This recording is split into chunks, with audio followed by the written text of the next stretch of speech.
Good evening and welcome to Kiski Area High School for tonight's WPIAL section matchup between the Kiski Area Cavaliers and the Hampton Talbots. My name is Joe Rhodes. It's my pleasure to be joined tonight by a guy that I don't get a chance to do enough broadcasts with, Mr. Wayne Greiser. Wayne, welcome aboard. Glad to have you here, man. Glad I could make it. Thrilled whenever I messaged you and you said you could do this. Again, we don't get to do this enough, so no. I'm going to soak this one in here tonight, this awesome Friday night. And catch a great game with you, and hopefully put on a good call here for the folks out there listening. But what I think is sure to be a good game here at Kiski area tonight. Yeah, definitely. Looking forward to the matchup. Kiski, coming in here, they're 1-0 in the section, and Hampton's 0-2. So Hampton's looking to make that statement to get back. And I know it's early on, but you're already looking at playoff positioning and stuff, and if you're going to make the playoffs or not. So. Kiski wants to win this home game, big thing, and Hampton try to eke one out here on the road. So it'll definitely be a good game, I think. Interested to see how things go. Coach Smith, I coached him in AAU back in high school, so good to see him. I talked to him a little bit today once I found out I was doing the game to get some information, so looking forward to it. Yeah, Coach Smith, always a fun talk, too, when you come and are chatting, and It's hard to stop, I guess, talking to Coach Corey whenever you come in here, because a lot of catching up to do when you see him, and he's a hoops guy. You and I are hoops guys. We love the game of basketball, and he can talk hoops with the best of them. So definitely, always like watching a Corey Smith coach team, whether it was back at his time at Leechburg or now here at Kiski area. It's a very, I think, distinct brand of basketball that you get out of Coach Corey Smith here from Kiski area. On the other side of things, Wayne, Hampton coming into this game.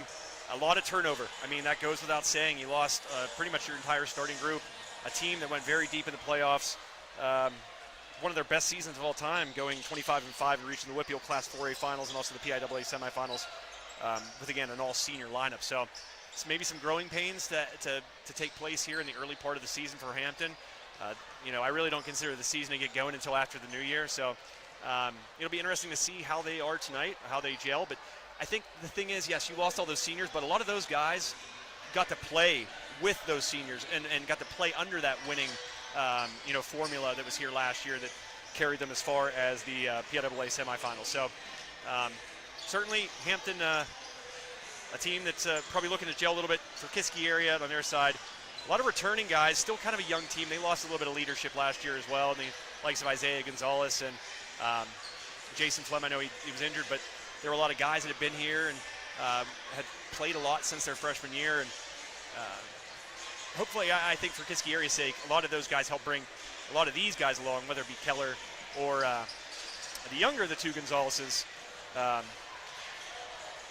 Amari Gonzalez, the junior.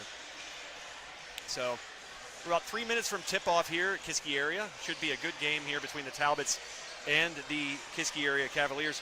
Wayne, you talked about this conference a little bit. I don't know if you want to say it's parity quite yet. It's really hard to say whenever everybody's just played one or two conference games so far. Shaler was a team I think that people expected some stuff out of this year. Penn Hills is Penn Hills. They're always going to put a good product out there. Yep. Plum got to catch them the other night. They nearly gave one away to Armstrong. And Armstrong's actually kind of a surprising team, I think, in this section as well. They lost a lot as well. But a gritty group, and I think from my understanding and just kind of knowing that program well, a lot of those guys kind of were thrown into the position they're at now together, as opposed to, one guy getting some run as a sophomore and maybe other classmates of his not playing until their senior year. These guys are all playing together at the same time. They know each other. They play their whole lives together, and it's kind of a good formula for Armstrong up there. So, you look up and down this section, there's some really intriguing teams, and I think a lot of intriguing storylines as a result. Yeah, I saw Indiana. I went to the Freeport tip-off tournament, and they played Butler right before Freeport. I went and watched the girls play and then the boys back-to-back, so showed up a little early to see them. And they battle with Butler. I kind of surprised to see them 0-2. I think they're probably expecting a little more out of that, so I would expect them to maybe bounce back too. You've got to win your home games and then steal some on the road. So, especially in a section like this where, it's going to be pretty competitive, you'd expect, night in and night out. Yeah, just looking at like the points for and points against right now, Wayne, you got Plum, who is clearly outscoring their opponents pretty decently, 290 to 255. Right below them, Penn Hill's a team that I kind of see as everybody's got to kind of go through them. for this section title. Right. 50. They've scored 276 and given up 276. So a nice even split right there for a team that's just 2-3, but 2-0, and that's the important number. 2-0 in the conference so far. Right. When you go down there, Kiski area outscoring their opponents pretty decently, 333 to 293. And then there's Shaler, another team I think was expected to do some stuff, getting outscored by 62 points. They're on the negative side there. Just 399 scored, giving up 461. And then there's that Armstrong, that gritty Armstrong team I spoke of, 328 points scored, 315 given up. And that's the thing. I think defense is going to be so important in this section. Which team can, come out with the best defensive game plan? Because like I always say, defense, the best offense is led by defense. Yeah, definitely. And it's going to be really an interesting season watching this Class 5A Section 2 conference. And we're going to get a good one here tonight between the Talbots and the Cavaliers. So with about 26 seconds left until we tip things off, I'm going to send it down to the one and only, the slim-looking Mark Flem down there, looking great. And he'll give you the starting lineups and present the national anthem here from Kiski Area High School.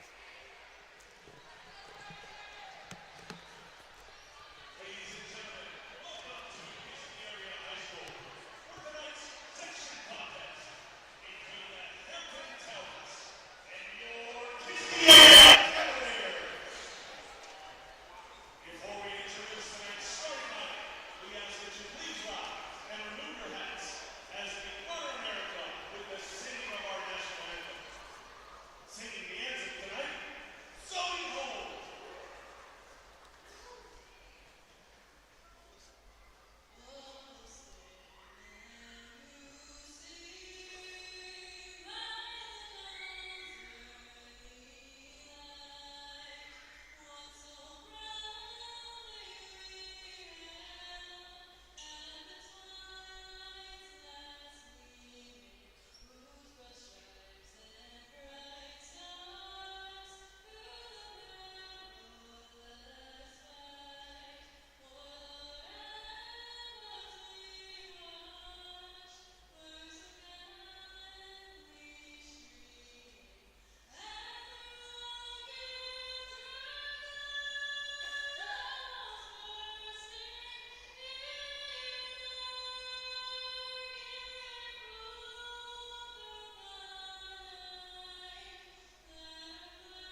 Those were your starting lineups here for tonight's matchup, brought to you by tonight's scoreboard sponsor, Maylee's Flooring. Make sure you check them out. Maylee's Flooring, all your flooring needs. Not like they're going to bring you anything else, you know. That's always an overused phrase, for all your flooring needs or all your insurance needs. But they do floors, and if you need floors, I would suggest you go to them. Right. Maylee's Flooring. We were talking about our newfound love of golf. Pre-game here, one of the referees, Greg Mankins, is the golf pro over at Hannistown. He's on the game tonight. His son was one of the assistants for Greensburg-Salem. The girls played right before us. He's got a daughter at Seton Hill. They're, I think, 11-0. Another daughter playing somewhere else, but they're doing well. So good to see him. Talk about some insider information He used to be a coach. He used to coach Greensburg-Salem and Indiana. He was an assistant in Indiana. Then he moved down to Greensburg-Salem and stuff. So good to see him in the refereeing world. Yeah, you should tell him I want to play Hannistown. Cavaliers with the tip. Yep, Cavs with the tip, and that was Tyler McDermott winning it. And Cavaliers going to your right here, wearing the home whites. The Talbots starting in a little bit of a zone. A little bit of a 3-2, I think. I believe that's a 3-2. Been seeing a lot more zone this year, Wayne. I don't know if that's just a coincidence of the games I'm doing, but I'm seeing a lot more zone this year. I don't know if there's something behind it, but this is about the third straight game that I've seen where one of the two teams played a lot of zone. We'll see if that's the case for Hampton here tonight, but I see you shake your head there a little bit. Yeah. Not a zone guy. No, especially because now I'm in the elementary 5th to 6th grade girls basketball world, and I cannot stand teams who play zone in 5th and 6th grade. As they get older, I definitely think it's something you can utilize and do, but I think you need to understand the concepts, man-to-man principles, and offensively and defensively. A nice play there. The signal caller during the fall able to get one to go. That, of course, Carson Heinley gets the bucket, and he'll go to the line and shoot one. So Heinley, the recipient of a nice diagonal pass, and that's the thing, Wayne. You know, beating a zone, you got to have those nice, crisp diagonal passes, not put the ball on the floor too much. Movement. Yeah. And Kiski doing a good job of it there. The southpaw missing on the free throw, so Kiski will come into that first possession with a 2-0 lead. And I agree with you, Wayne, just to kind of put a capper on that I do think that using both defenses is good. I think it's something you can throw off an offense with. At times I've seen it happen a lot in high school basketball where, a team will play a lot of man-to-man, and all of a sudden they'll come out in the zone whenever they need a defensive stop, and it sparks something. Do I think it should be used exclusively like they do up in that school up in northern New York? No. Right. And of course, referring to Syracuse. Of course. The question is, do they still run it now that Boeheim's gone? I don't know. Good question. I don't get to see him too much. Jake Musselman there on the the foul for Kiski. So one foul for both teams here, and of course, Wayne, we could talk about this in Nazem. The fouls will matter by the quarter. The new rule this year that if you get to 5, you'll be in the bonus, not in the half. And so no 1-and-1 either. Right. Not a big fan of it. Me neither. It takes a lot of strategy out of the game. Definitely. But we're talking about zone, though. A lot of people are like, oh, smaller teams, you got to play zone. You can't match up, you can't rebound. I think zone teams normally rebound worse because there's nobody matched up with them to box out. You're right. And a nice job by both players on grip that up. 15 on the Cavaliers, of course, Tyler McDermott. And on the side of Hampton, that was Ray Kearsop who tied that one up. It'll stay with Hampton as the possession arrow favors the Talbots. 5:53 left, first quarter play. Kiski looks like they're in a zone out of baseline out of bounds play here too. And you see that a little bit, I think, too, sometimes, just for those inbounds plays. I used to do that when I was the head coach. We used to strictly go zone out of bounds because it was too hard. The defense, the kids knew the call automatically, what it was. Quick shot up and good. What a pretty shot that was coming off the hand of Griffin Jarrell. Jarrell spots up the 3, and Kiski area now trails by 1. The Talbots out in front. Little 2-2-1 pressure here. Fall back into that 2-3. Get that scoreboard back up for you here. Here's a shot from the corner, trying to answer, nothing doing. That one's saved, but a couple players going to that little guy with a pop. Into the front row of the bleachers. I don't know if those are normally there, if they're ready for the big wrestling match tomorrow. Burrell, Kiski. Oh, man. Always a big one. Always. And unfortunately, they got to deal with the college football playoffs, first one ever, and the Steelers-Ravens on Saturday. Yeah, so a tough one to go up against. Definitely. So Hampton out to a 3-0 lead. I got away with a reach there. Oh, man, the ball not possessed very long by either team there, but it does go off of Hampton. And Kiski will get the possession back with 5 minutes remaining here in the first quarter. Tell a heightened sense of what this game means. Both teams understand this is a big conference game early in the season, and if you could steal these now, like I said, the season doesn't really seem to really start. As Keller, I believe, put up that shot. He's fouled.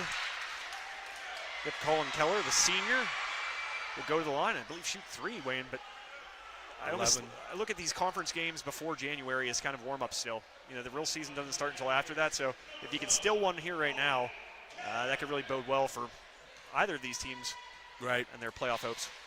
Yeah. Part of me wishes they did all section games after the new year, but you play all these exhibition games in December. Agree. I totally agree. It'd be a good thing. Of course, I see the NBA. They're talking about viewership's down, how to get it better.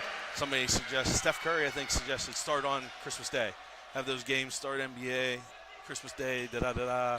Somebody's like, Steph, it has nothing to do with you going against the NFL and that stuff right now. It's that your product is poor. I agree. And the game's predicated around the transition three-pointers. Three-point shootout. Yeah. 3-point track meets. Yep. Guys jogging around the court, after misses and stuff. Bring back the hand check, the Jordan rules. Let them foul them a little Guys bit. penetrating, no blood, into the bucket. Foul. Speaking of penetration, there's a nice drive to the hoop. Up and in was Zach Danner responding to Keller on the other end, who made all three of his free throws. And Hampton with a nice response. We're tied up at 5-all. Yeah, I'm a fan of driving the basketball. My philosophy there is, Wayne, you probably heard me say this on the air, is guess what? You have a chance of drawing a foul, and that's the great equalizer, getting your opponent in foul trouble. As Heinley gets back his block shot, puts it up and in. Heinley now with 4 points to lead all scores as we hit the 4-minute mark. Fours are wild. But, you always wonder, how can you neutralize an opponent's best player? Draw some fouls against him. Nice backdoor pass there, but blocked away. But he gets his rebound back somehow. Third chance now for Hampton, and he's fouled, and he makes the bucket. Kiski unable to get the defensive board there, giving up 2 offensive rebounds. And the recipient of that fortune was Zach Danner, who draws the foul and makes the bucket. He'll go to the line and have a chance to put Hampton back out in front here with 3:42 remaining in the first quarter. Mari Gonzalez with the foul there. Hampton subbing in 3 guys. 3, which is Luca Romero Loro. That's a name that I'm glad you attempted first. Luca Romero Loro, I'm going to guess. Jonas Cups. That's a great name. And I missed the third. Who the other third one is? Maybe number 0, Andrew Butler. There we go. Nice easy one for the last one. Yeah, Jonas Cups, that's a great name. It is. I keep a list every year of the best names I come across. I'm trying to remember the young man's name from, what's that school? West Mifflin, the running back, a very talented running back. He had a great name. Oh, yeah? Sincere, man, I'll have to look that up at halftime, but a great name. I have a whole notebook full of great names. Nice backdoor cut there. Little runner. No good. Keller with the board. Our boy Jonas Cups with the miss. No relation to Cooper Kupp. Nope. Poor Cup of Joe. You know, it's funny. One time during a game, I said that assuming that somebody wasn't related to that famous person I named, and it turned out they were. Wow. Down the line somehow. Trying to remember who that was now, but Kiski there, Andrew Zepeda with the off the bench, missing that three. Kiski in a man-to-man defense. Loose ball on the floor. Hampton comes out with it.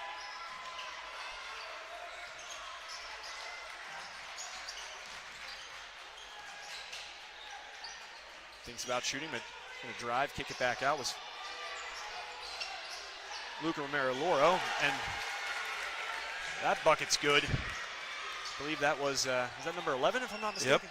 That would be the one, the only Zach Danner. We mentioned his name a couple times. He's up to 7 points.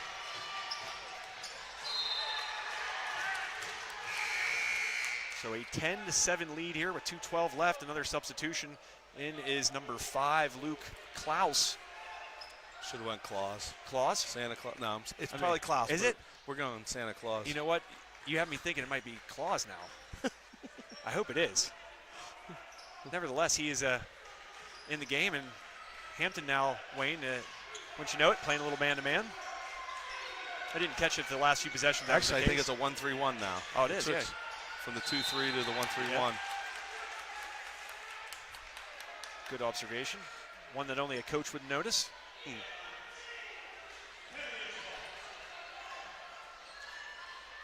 So 2 minutes to play first quarter. Hampton leads 10-7. I think right now, Wayne, the biggest thing I'm noticing is Hampton making the most of their second chances and doing a good job of getting those second chances. Of course, doing so, getting a lot of offensive rebounds and capitalizing on the glass. Right. Finding the gaps and getting in there. Where Kiski's struggling a little bit against this zone, finding the gaps. Yep, putting the ball on the floor maybe a little too much. You saw those first few possessions where they had some success. The ball barely touched the floor. That one thrown away and stolen. No numbers as Kiski gets back on defense.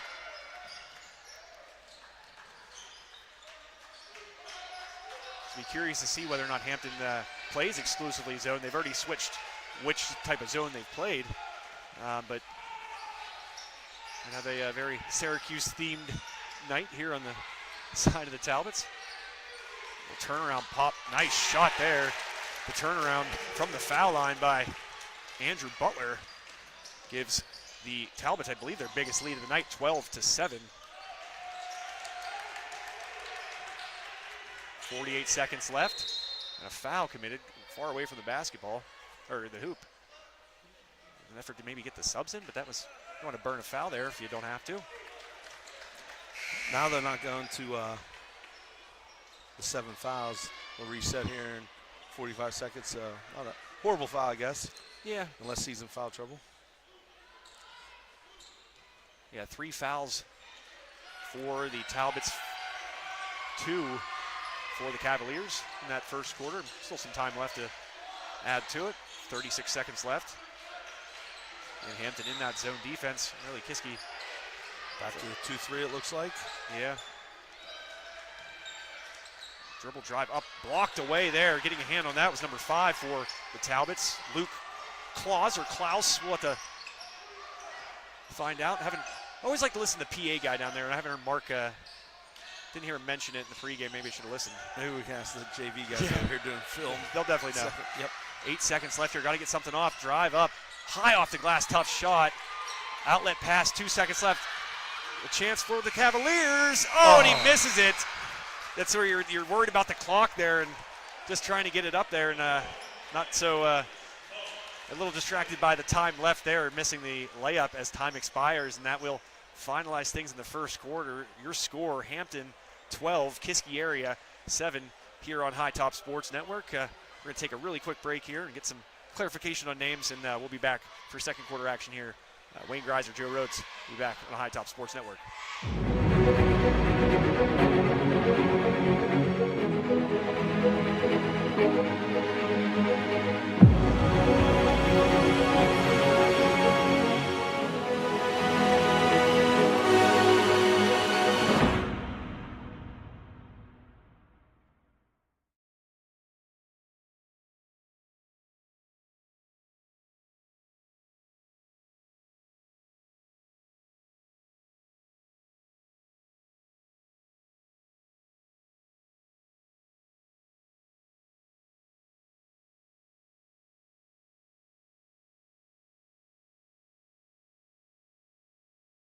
And welcome back to High Top Sports Network. Here from Kiski Area High School, your score after one. The Hampton Talbots out to a 12-7 lead over the home team, the Cavaliers. Wayne, what'd you see in that first quarter really that kind of stood out? I was kind of surprised Kiski struggled rebounding the ball. Give Hampton that second opportunities. Probably out of the 12 points, at least 5 because of the one foul were second opportunity chances. So see how Kiski does rebounding defensively. So the zone still in place. I'm not too surprised by that. Here's a deep three from the kind of elbow extended area. No good. Rebounded by the Talbots. This one tipped away. Chance for a turnover. But the hop, lucky for the Talbots, but they're stolen away. Nice steal there by the Cavaliers. Amari Gonzalez. Shot up, no good. One and done.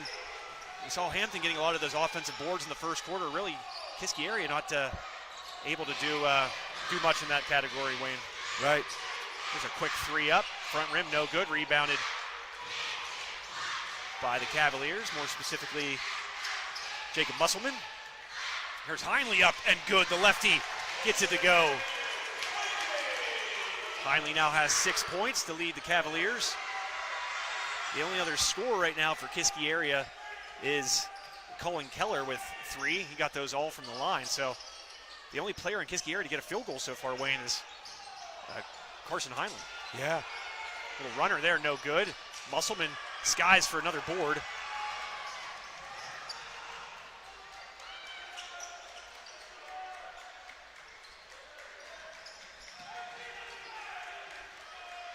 Minute and a half here into the second quarter.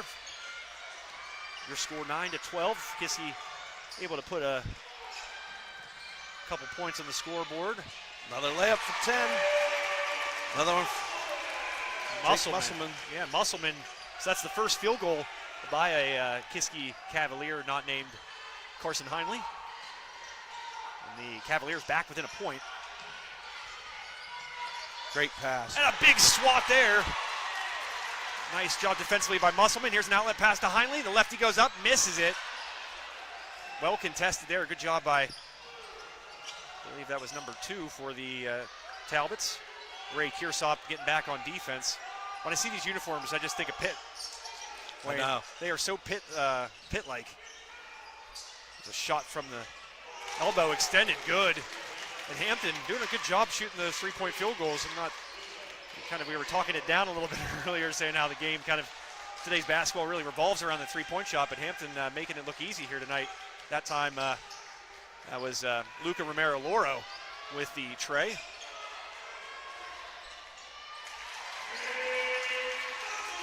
Musselman with another basket. So quickly getting back the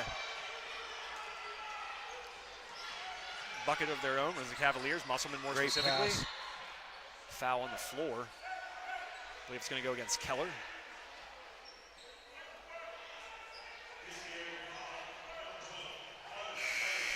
That'll be Keller's first. First foul of the second quarter, 5 minutes remaining. 5:04 to be exact. The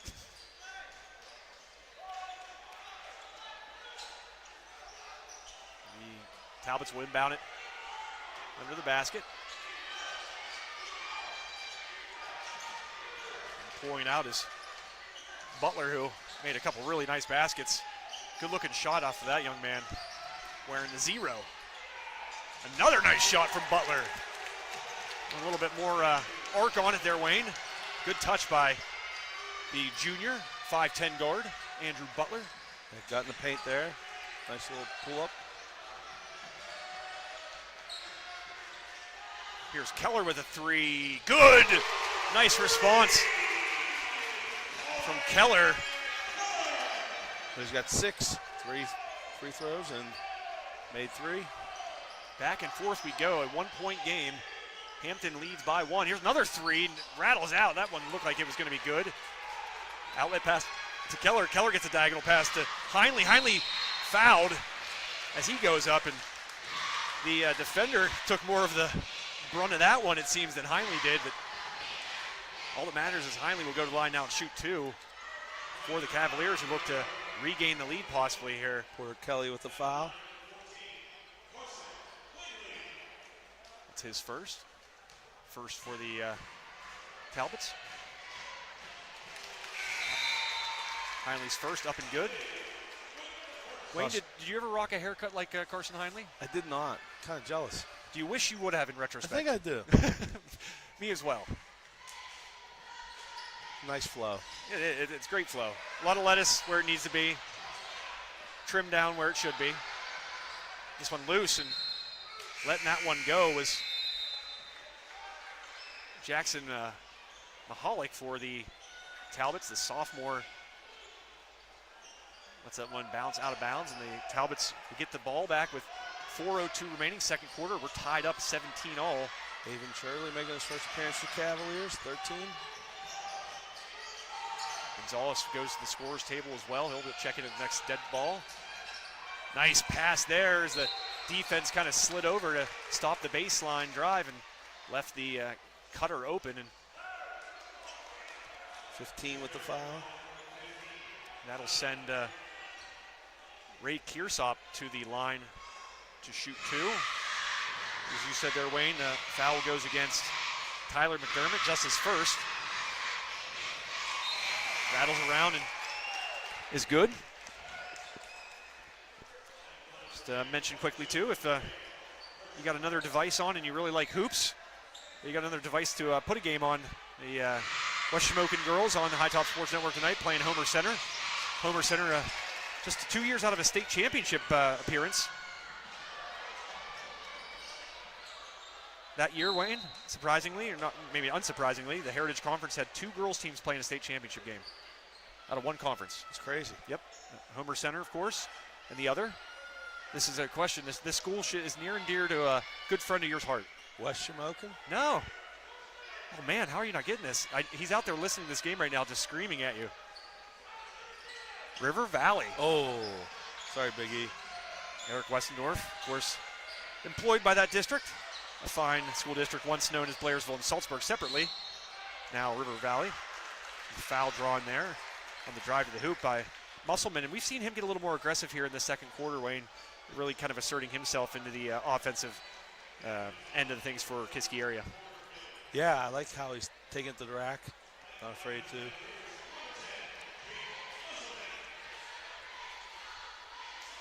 Missed free throw.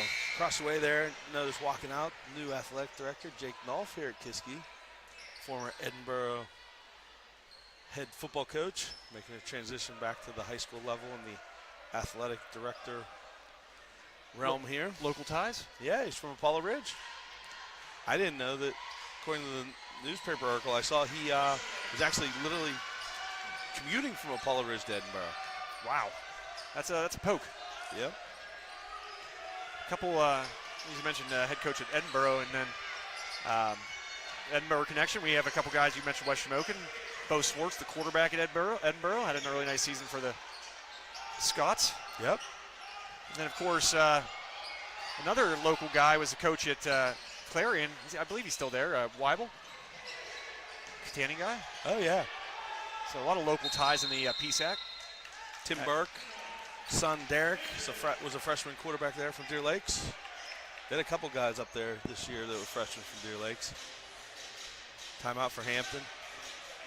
While we have a chance, I'd like to thank one of our sponsors. Of course, tonight's scoreboard sponsor, Maylee's Flooring. Listen, there's a lot of options nowadays in flooring, Wayne. You can go here, you can go there, but I'm going to tell you, the only place you should be going is Maylee's. Check them out or give them a call. Number's right there on the screen for you. Also, too, while we have an opportunity, I'm going to thank another one of our sponsors. Tonight's Player of the Game sponsor, and we'll get that to you. We have a nice shirt here that we'll give out to the recipient of that. That's, of course, Dunmeyer, Kerr, and Rao Funeral Home, Inc. Let the caring professionals at Dunmeyer, Kerr, and Rao assist you in your time of need. Thank you for your support tonight. And a Player of the Game sponsorship. Cool little shirt here, Wayne, black and yellow. Looks good, I like it.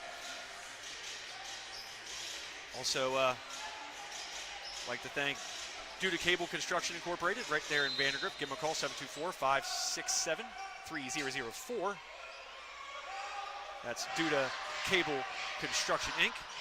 of Vandergrift. Here's a shot. Quick release there. Back rim, no good. And Hampton remains on top, 19-18. Just over 2 minutes to play here in quarter number 2. 2 fouls for both teams here in this second frame. Nice pull up there by Musselman's good. And his strong second quarter continues. Musselman now up to 7 points. The only guy to score a point right now on the court for Kiski area is Musselman, senior. I think it's the haircuts. They have most of the points for Kiski. Yeah, that's a true broadcaster observation right there. As another 3 by the Talbots. 35? Yeah, number 35 was the one, the only, Gavin Gwynn, the junior for the Talbots. Gathers the lead right back to their side of things. Kickball there, yeah, I was going to say a little bit of a late whistle, but certainly a foot played a part in that ball caroming towards the sideline. Back in the game for the Cavaliers. To their leaders and veterans, Keller and, of course, Heinley. Head of hair, Heinley. Head of hair, Heinley. The southpaw.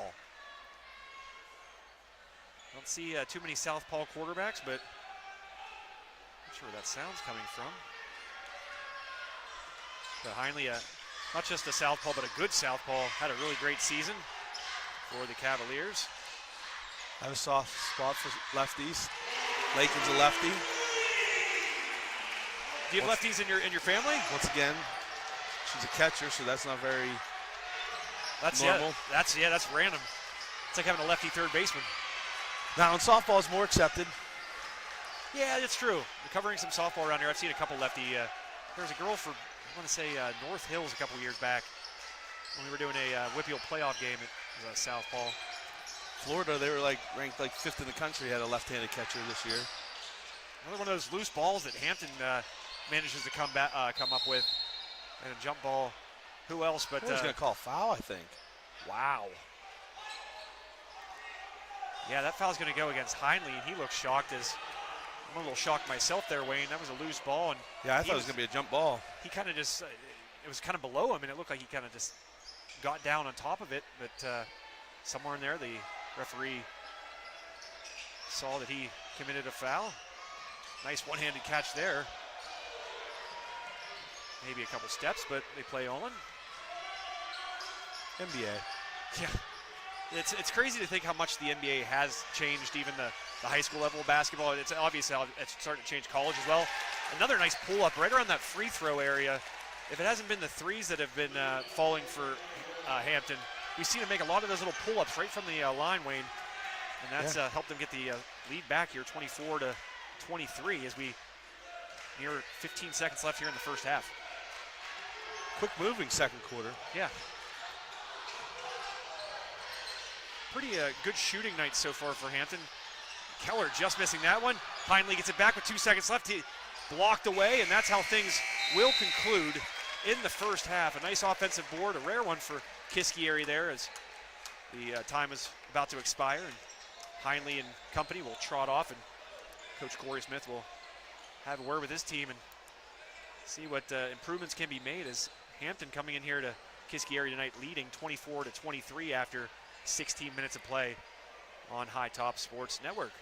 So we are going to give our old vocal cords a break here and be back for more action. And we'll give us some first half reaction before we kick off the second half in the third quarter here on High Top Sports Network. For Wayne Greiser, my name is Joe Rhodes. We'll see you guys here in a bit.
And welcome back to Kiski Area High School. Third quarter upon us. I just seeing now that I did not change the quarter. It still says it's the first. That's my bad. Hampton start with the ball.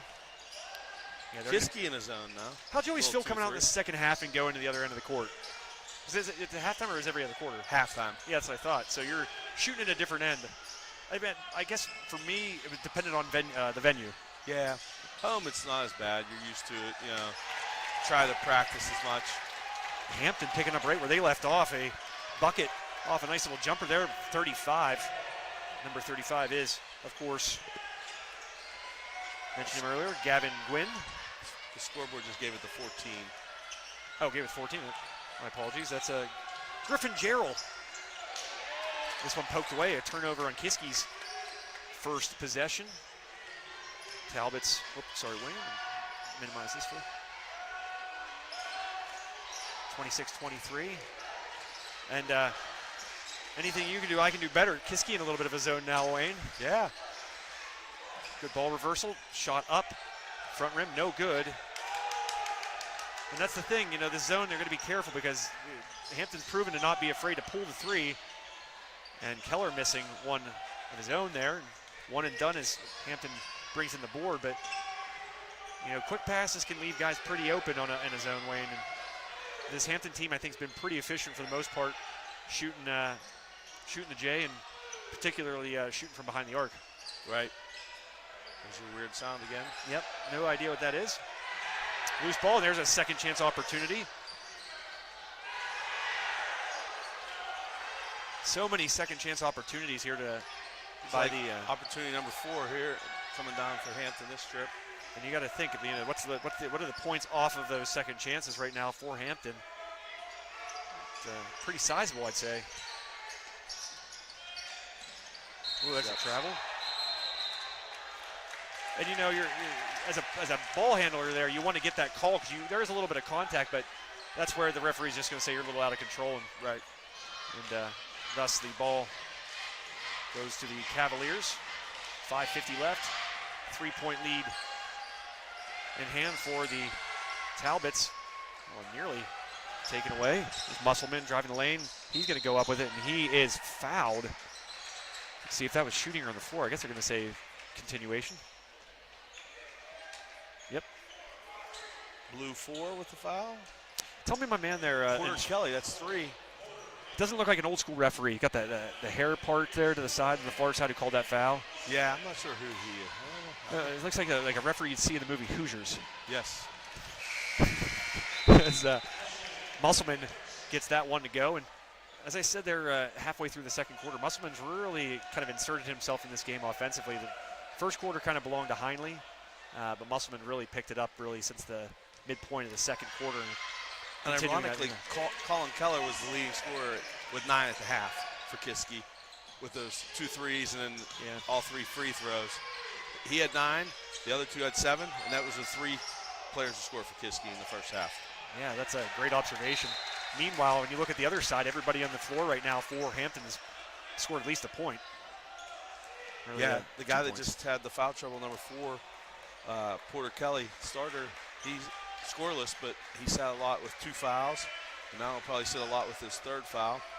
I'd be remiss if I didn't thank tonight's third quarter sponsor, the quarter you're watching right here, right now. That's Lawrence Plumbing and Heating. One of the best logos around. It's a German Shepherd wearing a handkerchief. But for all your plumbing needs, Wayne, and if you live in the Kiski area, remember these guys support your Cavaliers, so you should support them. That's Lawrence Plumbing and Heating, tonight's third quarter sponsor. Keller with the steal. The loud crowd like that, but Hampton getting the last laugh as they get it ball back and then stripped away by, I believe it was Gonzalez who got a hand on that one. It'll stay here though with Hampton. Substitutions, Gonzalez will take a breather, and in comes number 4. That is Andrew Cepeda. Also out goes number 15, that's Tyler McDermott. I didn't see who went in for him. 5. Number 5. Tegan Shirley. Here's a chance for Keller, and transition up. A little hard off the glass. He felt the footsteps behind him of Kiersop. And a foul by Keller. And I think, what's his second? Yeah. Yep. I wanted to say that was going to be his third. I thought he had 2 there in the first half, but I was mistaken. Yeah, just 3 scores, Wayne. That's a great observation there for Kiski area tonight. You know, if you're going to pick one side or the other, you probably like the balance that you're getting from Hampton, kind of getting a little more scoring up and down the lineup than just having definitely 3 guys, as the case is for Kiski here right now. Also want to thank Grease Contracting. Oh, nearly turn that hand over, but playing on. Open 3, of course, they're going to put it up, and they are, of course, going to make it. The strong shooting night for Hampton continues. That elbow extended area, you know, we talked about the 3-point shooting. Really, they've done a really great job from that elbow extended and shooting those jumpers from the free throw line in particular here tonight, Wayne. Yeah, find those open players, getting in the gaps. So 29-25, a 4-point lead here for the Talbots. Shot up and good. A nice response by the Cavaliers. They needed that, Wayne. Didn't want to get this lead too out of hand. 3:32 left. They're down by just a point. A timeout will stop play. That was the first bucket. We talked about just 3 scores for Kiski area. That's the first points of the night for the junior Andrew Cepeda. So really, I think, correct me if I'm wrong, Wayne, I feel like this is just sort of a continuation of the first half in a lot of ways. You know, you're seeing Hampton really take advantage of the offensive glass, doing a good job of shooting the basketball. I think shooting a pretty good percentage for, you know, all things considered for a high school basketball team. And Kiski area just kind of hanging around, you know, taking some punches, but as you saw right there, hitting a big 3 to bring them back within a point. Yeah, definitely. You know, the big thing is Hampton got, like I said, 4 opportunities on one trip. And they're taking advantage of those extra opportunities and things. So if Kiski can limit those second, third, fourth opportunities, I think they could seize a little bit of control here. Kiski coming out in the press now. This to be like a 2-2-1 zone pressure after the timeout. Coach Smith implementing a little pressure. And the student body has moved from the corner to now the baseline behind the hoop. I don't know if I've ever seen a student body move mid-game. The student section moving. That is a first. I like it, though. I do, too. They are at the end that the opponent is shooting at. Ooh, there's nice a muscle man with a breakaway. He's going to put it up off the glass and good in Kiski area. Hanging around, but that time getting the steal. Missed the layup on the camera there. Oh, no, it's okay. We know it was good. They trust us out there. Scoreboard says it. So the Cavaliers back out in front. A nice little surge by Kiski area. They're up 30-29. A low-scoring game, all things considered, Wayne. As we near the 2:40 mark of the third quarter. Nice shot fake. A lost art in high school basketball. Gets another offensive board, and there it is again. The rebounding by Hampton, the difference maker, I think, so far here tonight, Wayne. 100%. You give them too many opportunities. You got to get that stop, finish the stop with a rebound, and they aren't. A lot of lead changes here tonight, too. There's another one as Hampton back out in front by a point. Keller thinks about it. He's going to drive to the middle, pick up his dribble. Will bounce past the high post. And Kiski's right back at it tomorrow in the Westmoreland County Association games. I don't know if they're at Hempfield or Jeanette, but I think they're playing Greensburg Central Catholic. So Coach Smith won't get to work with the rebounding tomorrow in practice. They'll have to do it in the game.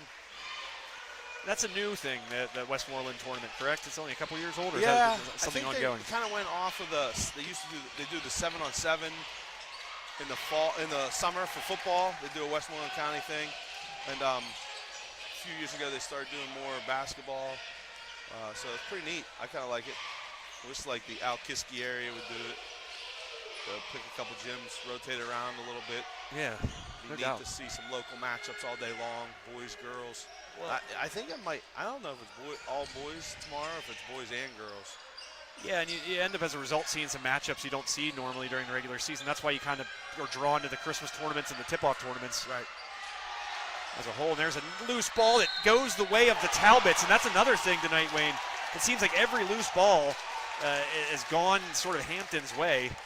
Another one there as the shot is up and good, and trying to make the a three-point play the old-fashioned way is Ray Kearsop. That ball just got knocked away, and there he was just sort of in an advantageous position, sitting right on the block, Wayne. And yeah, I think he has their last 4 points, and they're both on things like that. Rebounds, putting it right in. Well, the Cavaliers were down by 4. They clawed back, took a 1-point lead, and here again, the Talbots with another chance to reclaim that 4-point lead. If Kearsop can make this, he does not. Back rim, no good. Both teams have kind of struggled a little bit from the free throw line here, too. A lot of lost points there as the drive, no good. A nice opportunity, kind of squandered. The shooting percentage for both teams are. I don't think it's very good. I think probably decent for Hampton. Kiski, though, I think they've struggled a little bit. Nice pass. Both teams have missed some bunnies, but there's a bunny that is made. A nice no-look pass. Amari Gonzalez with a great no-look pass there to Tyler McDermott for the bucket. Big fella making the layup. Amari playing his first year without big brother Isaiah. Probably assuming a little bit more of a leadership role, you would assume. Kiski's been in this 2-3 zone the whole third quarter, basically. And there's a case of what we were talking about in the first quarter. It's it can be a really strategic thing, but right there, not shifting over enough for the Cavaliers, allowing the open man in the post to get that one to go. That was number 11. 4 seconds remaining. I don't think 1 second. Gonzalez puts up the deep three. It's good! Amari Gonzalez just had to heave that one up, and no better time for that one to go and tie this thing back up. Amari Gonzalez is true, and as it's pretty apropos, we're going to go to the fourth quarter, all squared, 35 all here from Kiski Area High School. Again, your score, Kiski Area 35, Hampton 35. We're going to take a quick break and bring you fourth quarter action here from, it'd be a clever name to call this thing, the Ship. This gym? I kind of like the Ship. The Ship. Cavaliers aren't ships, I imagine. Although I always say, and this is I gotta show this now, but you can't zoom, so I apologize for that. Does that Cavalier up on the wall not look like Johnny Depp? It does. Now you're gonna never see that now, are you? You're right. So that's just my little fun fact of the day. If you're ever in this gymnasium, check out the Johnny Depp Cavalier banner. But yeah, the Ship. I think that'd be a cool name for this place. You know, you're a Freeport guy. You guys got the Hive. We do. One of the nice things, the Hive. I'm a Marion Center guy. We're a B mascot as well. But third quarter reaction there, Wayne. What I kind of said there midway through, it's kind of a continuation of what we saw in the first half, and I kind of still feel that way. What do you think?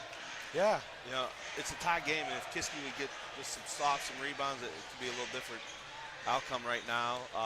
But like you said, good game, back and forth, lots of lead changes, so very fitting that we're going to start the fourth quarter. Tie ball game. Kiski's going to start with the ball. Nobody in real foul trouble. I want to thank tonight's fourth quarter sponsor. That's due to Cable Contracting. You need a deck? Call them. You need some sort of something built at all? Just call them. They'll do it for you, Wayne. Due to Cable. Leave it to the professionals. Don't try doing it yourself, like me. I do that stuff and it ends up terribly. I should call Due to Construction. Due to Cable Construction, excuse me. Fourth quarter sponsor, foul there. I believe that's going to go against number 14, they say? I thought it was 11. 11, you're Zach right. Danner. Yep. Second.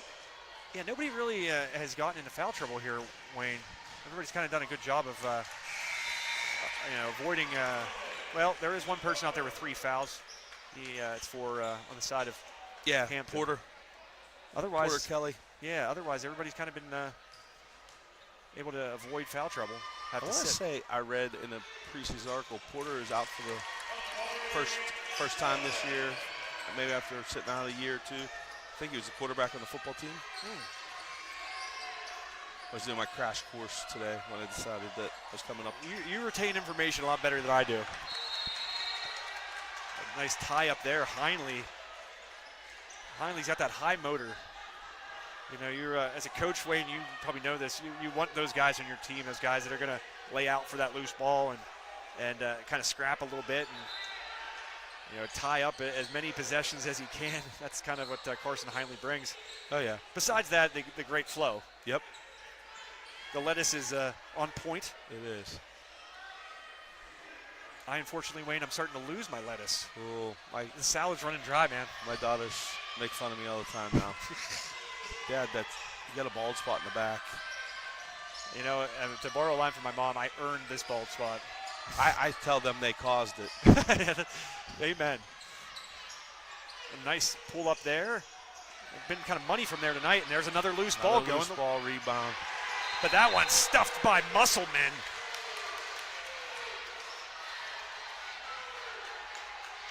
And Hampton player taking exception to Musselman. Giving a little stare down after the block. Walked over and sharing some words with Musselman was Ray Kearsop. Whoa. Did you see that?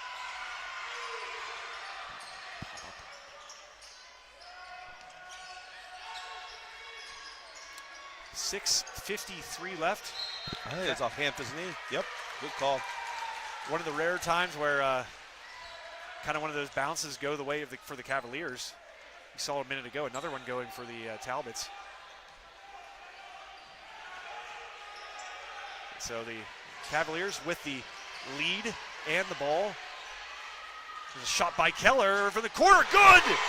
A 5-point lead now for the Cavaliers. A big shot there by the senior, Colin Keller.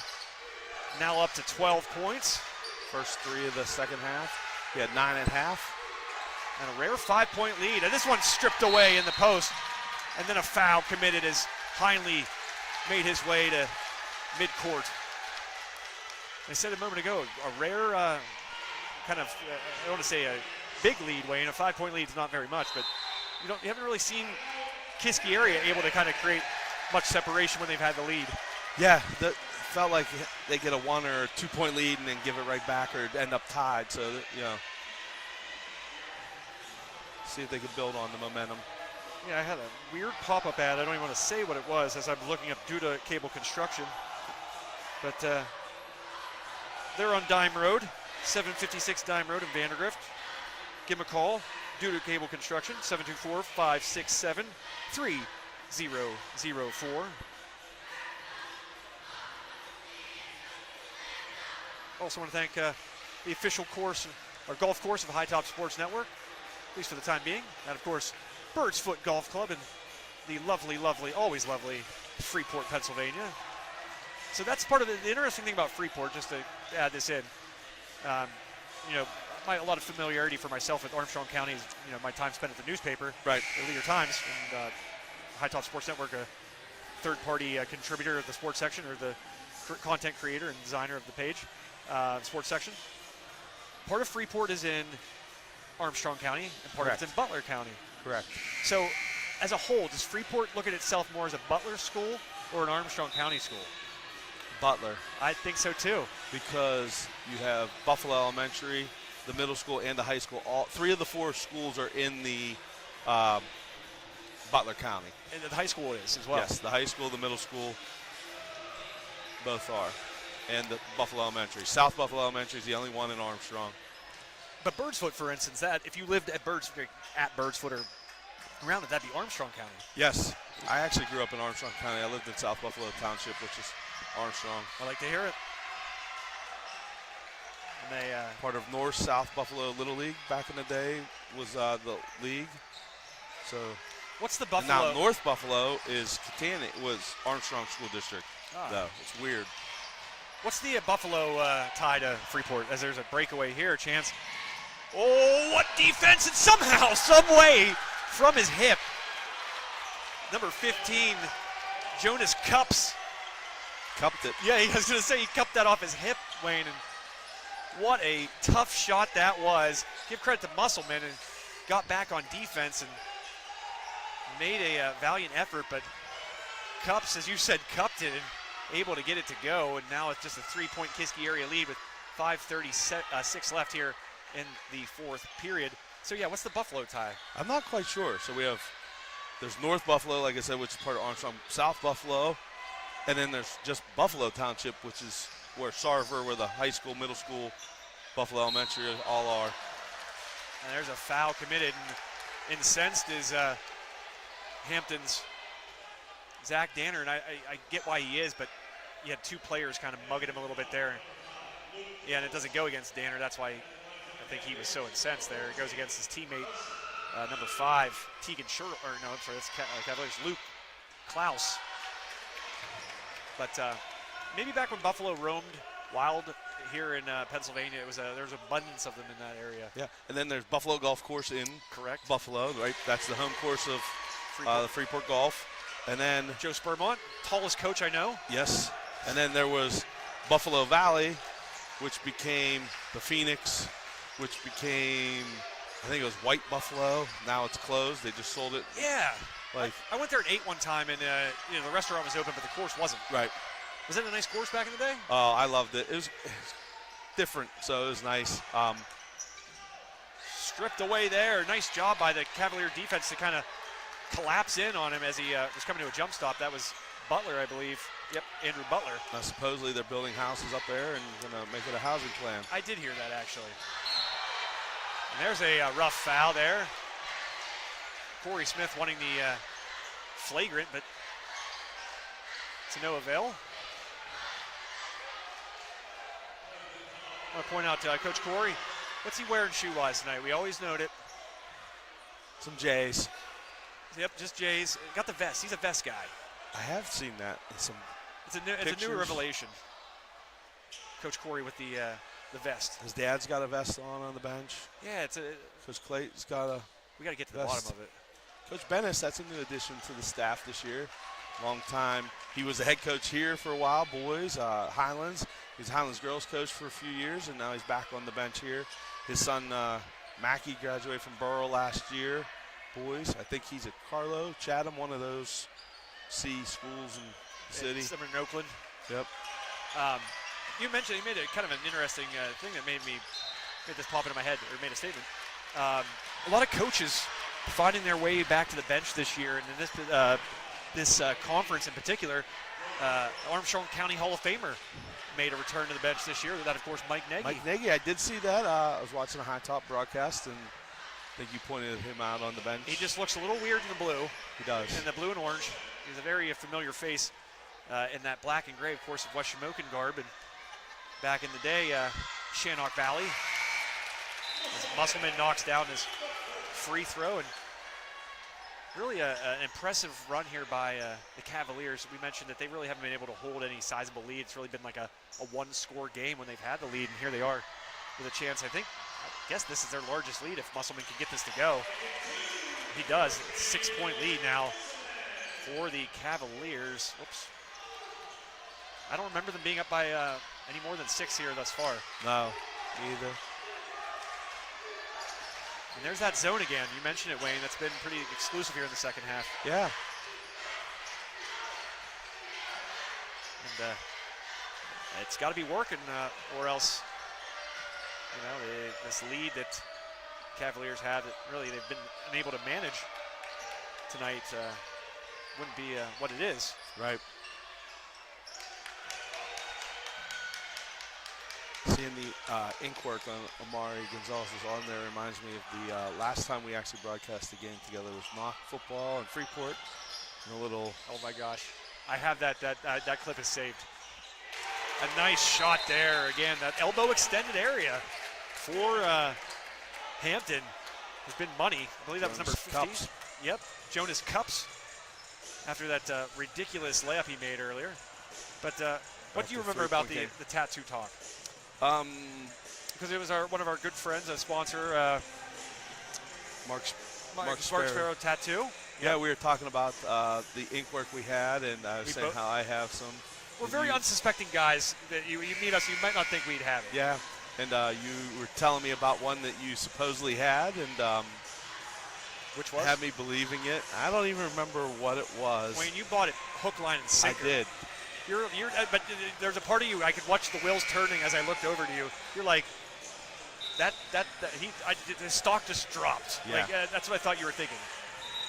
It was a panda bear with a white T-shirt and blue jeans. Your buddy had bet you to do it or something. That was the story.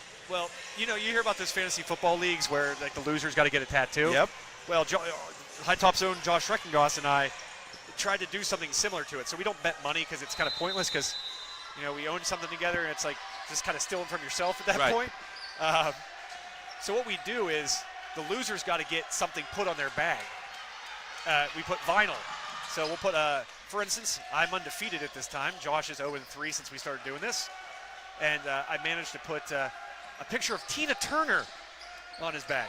Nice. And I don't know if I could say on the air what else is on there. It's all right. We can let everybody's mind wander. Yep. Hampton going to have to turn up the pressure here a little bit. Down by 3. You see him trying to get out the ball.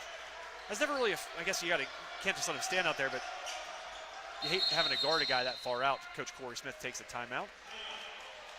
Just over 3 minutes left in the game, 3-point game. It's a full timeout.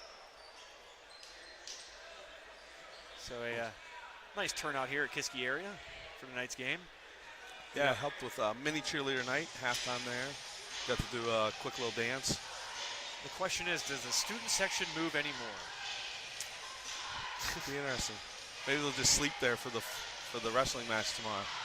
And I saw it's junior high, then Lady Cavs wrestling, so they must have a girls program, and then the big Burl, Kiski area wrestling match. Greg Hutchison's son, very highly touted freshman wrestler. Yeah, gonna be fun to follow him over the next few years and see where his talent leads him. As you mentioned, just one of the top in the country. Yeah, we talk about Freeport and ties there. Obviously, I'm from there. Burl Wrestling has 2 wrestlers that reside in the Freeport School District. Heavyweight Luke Boylan is a co-op. His dad is the principal there, so he attends Burl. And then Isaac Lisinski, who committed to Division I Gardner Webb for wrestling. He also lives there. Freeport didn't offer a wrestling program, and he actually pays tuition to go to Burl. Ironically, a few years ago, his brother was on the baseball team at Freeport, and he was on the baseball team at Burl, and they played each other. Interesting. So now his older brother is sophomore, finished up his sophomore year, I believe, at Grove City. I just talked to Isaac's dad, Dave. He's helped sponsor the girls' softball stuff, so we met up and we're doing some things and talking, and he was telling me about Isaac's visit and how they're doing well. But yeah, two of their main wrestlers are Freeport residents. Well, hey, Burl, you're welcome. And there's one at Armstrong, because that's actually where the co-op is for wrestling. Yeah, I was going to say, I thought so. There's a kind of a co-op in some other things too. I think lacrosse as well. Yeah, girls lacrosse for sure. And maybe the rifle team? That's a good question. Chris Robbins, the head coach of the rifle team at Armstrong, a great leader. That was a new program just a couple years ago, and now big Armstrong. Turnover there. It was a big turnover. 2:37 left. It's really don't want to force anything there, but kind of a tough angle for the cutter to catch that. Cups and Gwynn coming back in, kind of looking like an offensive substitutions. So 3-point game, 2:35 to go. Be interesting to see they get a good quality 2 here. Are they trying to go for the tie already? I guess they're going for the best shot. Yeah. Cups. Man, oh man. Bang. Another 3 made by the Talbots. I'll be curious to see how many of those they've had in a tie ball game. Wouldn't you know it, Wayne? And now it'll be fouls. With 5 fouls, so he's shooting 2 fouls. 0. Yeah, we mentioned it early on. For those that aren't familiar, of course, the 1-and-1 gone. So Amari Gonzalez will shoot 2, unlike in years past. I feel like for as long as high school basketball has been around, it's been the 1-and-1. Yeah, a little less pressure when you're getting that second shot. That's why I don't like guarantee. It. Far less pressure. Yep. Right there, that would have been a rebound probably by Hampton. And yeah. They escape. They would escape that unscathed. Instead, Gonzalez still has a chance to give the Cavaliers a point in the lead. He does He so. does. You sure like it when it goes your way, but I think overall, Wade, you would agree it waters things down a little bit. The strategy, at least. Bring back the 101. Yep. Ban the DH. Bring back the 101. Well, I don't want to go that far. Nice tie-up again by, is that Musselman? Yes, it was. Yep. Hampton ball. But that's a good tie-up because next possession arrow will favor the Cavaliers. And again, that hustle, much like Heinley, Musselman, a high motor guy.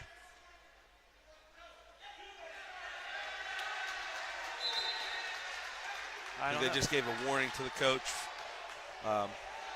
Joe Kingilla from Hampton. He's arguing about a foul call, not a foul call, for a jump ball. So Hampton, we didn't really get a chance to talk about this too much. Hampton, like the Steelers of Western PA high school basketball, just 2 coaches in the last, 46 years? 46 years. That Joe is, Lafko just finished year 28, and Coach Kingilla was his JV coach. They went 20-1 last year with him being the JV coach and bumping over that 1 seat. What a shot. Yep. 35. Kind of propelling himself win. from that baseline. That's always a tough one there, Wayne. And he absorbed some contact, too. Just like that. You talked about that turnover a couple minutes ago. That was pretty crucial now with the Talbots back up by a point. 45 to 44, your score. 1:23 left. Here's Gonzalez, little spin dribble. He's in the lane, up with it, off the glass, too hard. Ball loose, knocked around. That one knocked away, and the Talbots, another one of those loose balls that go the Talbots' way. Here's a 3-point shot. The dagger is in! Oh, man, a swing of epic proportion. It was a 5-point Kiski lead just a minute ago, and now they're down by 4. The ebbs and flows of this game, Wayne, are just unreal as the Talbots make it a 2-possession game, 48 to 44. We've been treated to a good one here tonight. We kind of called it early on in the pregame, and it's lived up to that. Yeah, definitely. Big time game. Big shots there. Cups. 2 consecutive big threes for him. So they're up 4 with probably just over a minute 15-ish probably. Yep.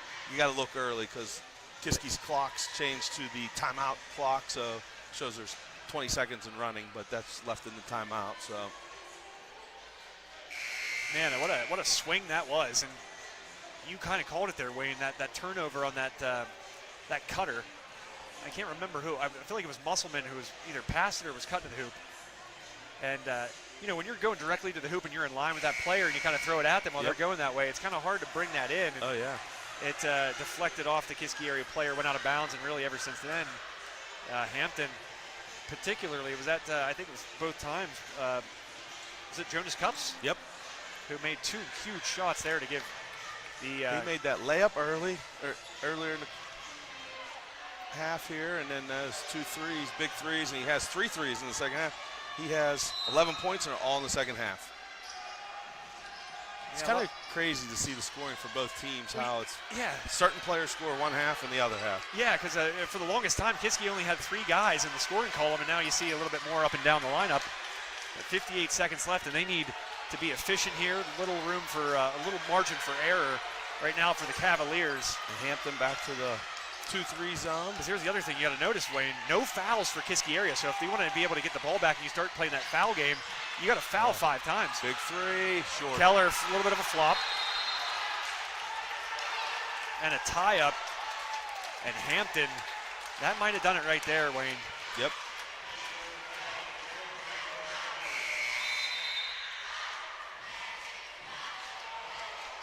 So the Talbots, who 38 seconds to go. Yeah, already 0-2 in section play. Trying to get that first elusive section victory here tonight against the Cavaliers, who before the night came in 3rd place. Big spin, kicks it out. Another 3, wouldn't you know it? Nope. Great box out Probably below. about the best shot winning. And a foul going to go against the Talbots. 25 seconds left, and that'll be free throws. Kiski at the free throw line for 2. Really, the foul's really one-sided right now, as I mentioned a moment ago. Or 6 for the Talbots, 0 in this fourth quarter for Kiski area. That's a problem, I guess, really, with 25 seconds left. Wayne, if you're trying to foul to get the ball back or to get them stop the clock and get your opponent to the line, you're going to do it 5 times. So not a lot of time to do that. I think they're debating on who the free throw shooter is. So Keller was kind of trying to sneak his way in there. Instead, Heinley will have to step up to the charity stripe and shoot the 2 free throws.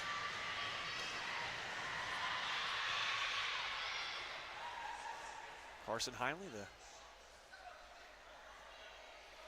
I want to say the ironic thing is there's 25 seconds to go in this game. This guy 3 rows in front of us, I kept looking at him the entire game. I taught at Wilkinsburg for 2 years, 1 year at the high school as an everyday sub. I'm pretty sure this gentleman taught with me and his last name was Cups. It's all coming together, oh my gosh. Joe Rhodes. It's all coming together. What do they say, 6 degrees of separation? It's all coming together. Oh, man. You just have an amazing memory, I feel like. You'll just see somebody, it might be like 20 years since you've seen him. You'll be like, wait a second. I know him.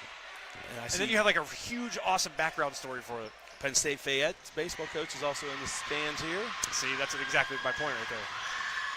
Heinley missing them both, and that's huge. Really not a great free throw shooting night for the Cavaliers, who really look like they've run out of time here. Like you said, that's only foul number 2, I think, so they got to get some more fouls. Yeah, that's going to be virtually impossible here now. Well, that's their first foul. I think they forgot to put the one up. Then they fouled down here just right before that possession. Perhaps, yeah. Yep. They haven't changed it yet. I think you're right, though. Yeah, you got a foul. You got to do it fast. And that is whistled. Going to go against, I believe, Musselman. Yes, third. So preferably, if you're Kiski, you want somebody else to commit that foul. I think the referees are talking about it right now that this should be the 3rd foul. Yep. Good observation, Ryan.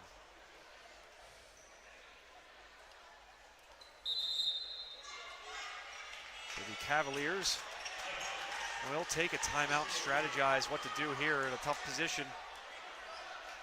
Hampton with the basketball, leading by 4. Just 16 ticks left on the clock. And you know, Wayne, again, you said it on that tough turnover. That really turned things in favor of Hampton, who now lead by 4. At that point, I want to say that the Cavaliers were up by 5. So that's a 9-point swing in just 2 minutes. And but it's fitting for a game like this that's been back and forth and seen as many lead changes as it has. Anybody else you know out there? Greg Hutchinson leaving the building. Ball don't lie. He'll be back for wrestling tomorrow, like I said. If I had a nickel for every time his name comes up on a broadcast for BDL, ball don't lie. There you go. I actually see a couple 7th grade Freeport girls basketball players in attendance tonight too. Just far and wide. The Freeport circle is large. It is. Are the Yellow Jackets in action tonight? I don't think so. No. Coach McCure is actually on the beach in Cancun, I think. Oh, man. I will just... They aren't in action until next week, Thursday, Friday, Saturday, one of those for the, they're up at Slippery Rock for the Slippery Rock tournament. Yep, Christmas I did tournament. see that. I think Cranberry, they play Cranberry. Yeah. The tip-off to that. Montauk, maybe. I think both of them are already determined. The girls are at St. Joe's next week. That's all District 10 there. Saturday. Is that 3 District 10 schools in them? So it'd be WPIAL. Montauk might be 9. Yeah, I think you're right. The Slippery Rock, I believe, is District 10, right? Yes, and Cranberry is, right? Yeah. Seneca, PA. Not Cranberry Township. Nope. No, the Super Berries. One of the best mascots in Pennsylvania. Only to be beaten by the Stingers. I don't know. The Northeast Grape Pickers are pretty good. That is pretty good. I always am proud to say I'm a Stinger because we're not the bee itself. We're just the stinger. Just the butt end. You're just the butt. Just the weapon. It's like if we weren't the Cavaliers, they were the Kiski area Swords. 13 ticks left on the clock, 48-44. Strong shooting night by Andrew Butler as he stands at the line, looking to ice this one, and he makes the first.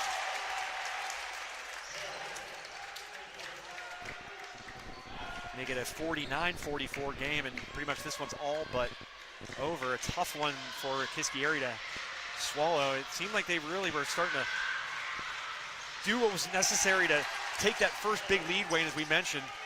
And Thank you. Yep. And Keller is going to put up a shot. No good. 8 seconds left. Loose ball. Butler gets it. Tied up, possibly. They do time up. And Butler doesn't like it, but the ball will stay with Kiski area. There's the importance of that tie up a moment ago by Musselman. Right. At the other end. But I think it's too little too late here. 6 seconds left. You got to get, or 5 seconds left. You got to get 6 points in that span. Unless Reggie Miller's here somewhere, I don't think that's going to happen.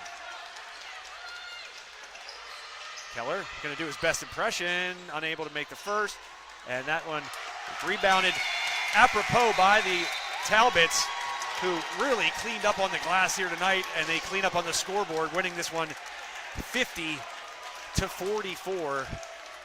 A tough one, I think, for the Cavaliers, Wayne, as it really seemed, again, to finish my point there from a moment ago, that fourth quarter saw Kiski area take its first, quote-unquote, sizable lead. Kelly Flem in the house.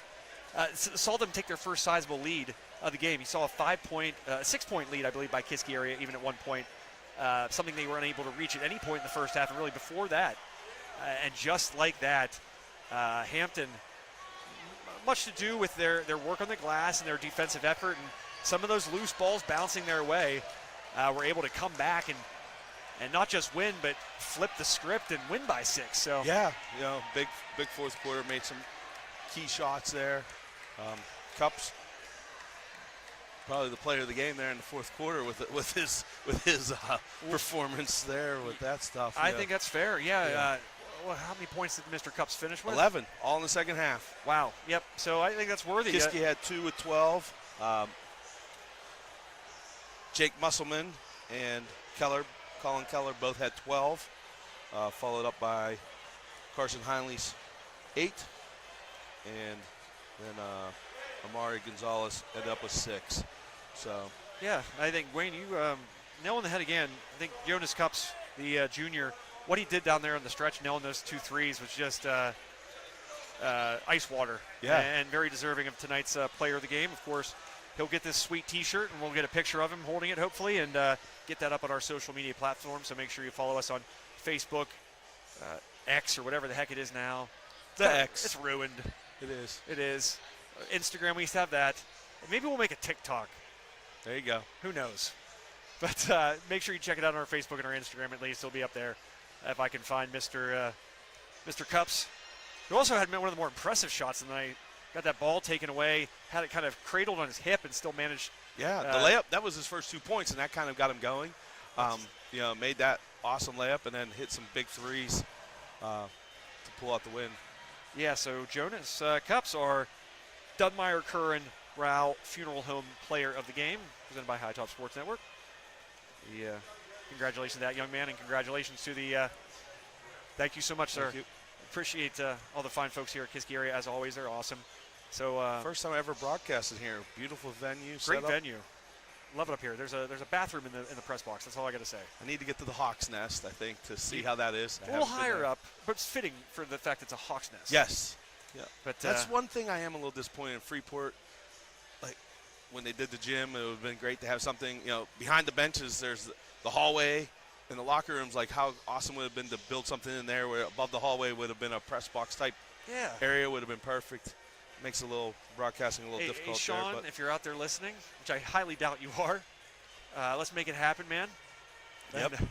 No, we love going there, and I don't really mind doing games from the bleachers, really, because you kind of get a different view, a different angle. The only problem is sometimes you got to kick people out of their seats if you get there after them, and you hate being that guy. But listen, all of these schools that we're at frequently, we got very familiar with this school, Freeport, Armstrong, West Shamokin, you name it, these Armstrong County, Butler County schools, and we love what we do where we do it. We always say that. Doesn't matter if we're in the bleachers or up in an awesome press box like this. It's great to catch the action, especially here on a Friday night. We got treated to a good one. Yeah. Kind of expected that. And I was treated to the great surprise, man, to get to do a game with you. Appreciate it, man. Appreciate you, dude. It's always a blast. Try to get together. Yes. Some Fridays are free, some Mondays and Thursdays, girls potentially Let's. free as well. Hey, so. and if the guys or girls are out there listening too, there's work for you to do here too. If you want to run the camera so your dad can be the statistician that he is. There you go. Or they could be the stats. Yeah. Yep. Just give them one has a clipboard doing rebounds, one has a clipboard doing assists. Just like JV players or something. That'd be pretty funny. But or they can help us go get 8 a.m. for team pictures tomorrow. 8 a.m. Oh man, that's brutal. 8:20, and then we get to come home, relax, and watch some great football all day long. Yeah, absolutely. And then softball practice at 9 a.m. in Newcastle Sunday. That's a full day right there. So 2 days. We'll watch a little Christmas movie we've already determined as a family Sunday evening. What's your favorite Christmas movie? I don't. This one for me is pretty cut and dry. I don't know. I've become, ironically, we watch a lot of things. I've become a Grinch fan. Like the real Grinch, like not the animated cartoon one. The one with what is it? Jim Carrey, right? Yes. Yeah. Not Chip Carrey. Jim Carrey. Yeah, Jim. Yeah. But that's become my favorite. The girls love Christmas Chronicles. Last weekend, Diana's brother graduated from Edinburgh, so her and Easton went up Friday night to Erie and spent the night because we had a basketball game. So Lake and Oakley and I watched Christmas Chronicles 2. They enjoy the Christmas Chronicles. Was it another case of 2 not being able to live up to 1? I actually thought 2 was pretty good. All right. Those are rare, as you know. And Yes. trying to get number 2 to be as good as number 1. I mean, for me, Home Alone's probably is another one. 1 or 2? 1. I'm a 1 fan, but See, everybody 2. says 2 is that's better. Yep, 2. I don't know if I've honestly seen 2. I could tell you. Oh, come on. You have. No, I don't Lost know in if New I York. have. He's lost in New York. I don't know if I've ever seen it. I saw somebody talking about on the X the other day. They should have another one where his mom's at home and like living alone, and she has to defend off the wet bandits and stuff as they're all coming back to her house for Christmas. Yeah, that would be. I like that plot. Although it'd be a little funny at this stage. Yeah. But my favorite though, and it's got so many one-liners. I say them all the time, and I'll use one of the one-liners. Why is the carpet wet, Todd? I don't know, Margot. National Lampoon's Christmas Vacation. Yep. It's the best. There's so many great one-liners from that movie. Chevy Chase is awesome. And it is a good one. That's a lot. A lot of people like that one. Now, question: Die Hard, Christmas movie? Not a Christmas movie. Never seen it? You've never seen it? Listen, I'm not a movie guy. I am not either. So I don't I'm know really the not. lines. I don't memorize Don't lines. you hate like, when movie people start like you heckling just about ran it? it off, and I've seen Christmas Vacation, but I couldn't tell you that was the line from it. I watched that so many times. I mean, I've that's seen why. Die Hard, but the big debate always is it a Christmas movie or not? I don't even know. That's the thing. Like, there's so many movies that Because people it's a Christmas party. Yeah, I say no, but see, a lot of people say yes. I grew up watching a lot of, like, this is probably not surprising to you or maybe people that know me well. I quit watching like Nickelodeon at like 5. Yeah. I was already moving on to ESPN by 6. Me too. And so part of that was I was watching sports so much. I wasn't watching movies. So nothing against those people that do. Everybody likes their thing, 100%. but like, I was too busy watching, Trajan Langdon and Duke. Well, I was always a sports person, but when COVID hit, we started watching family movies on Disney Plus. Yeah. We'd watch one every 2 nights, and I became a big Disney movie fan. But enough reminiscing. We should probably get down and see if we can catch up with Mr. Cups and get him a shirt. Absolutely. Wayne, appreciate you, man. Appreciate you. Thank you guys out there, as always, for tuning in. We love doing what we do for you guys. Hopefully you enjoyed tonight's broadcast. We sure enjoyed bringing it to you. I also want to take the opportunity to thank our sponsors one more final time. Tonight's scoreboard sponsor, Maylee's Flooring, at 412-498-0661. And listen, if you go anywhere else, what are you doing? Also to the caring professionals at Dunmeyer, Kerr, and Rao Funeral Home, Inc., right there in Vandergrift. Grease Contracting, fine folks there. Swank. Also to, I lost my place here. Lawrence, my favorite logo. It's a dog. Yep. And it says Plumbing, Heating, and Cooling. He's got a little blue bandana. Yeah. Oh, just a great. But so if you need any heating, plumbing, or cooling solutions, make sure you check out the folks at Lawrence. And lastly, certainly not least, Duda Cable Construction Inc. in Vandergrift, PA. Call them today, 724-567-3004. Thank you to those folks, as they're the reason you guys got to watch this game here tonight. So for one final time, for my man, Wayne Greiser, my name is Joe Rhodes. You guys have a great rest of your night. Have a great weekend, and may no train pass you by. We'll see you. Bye.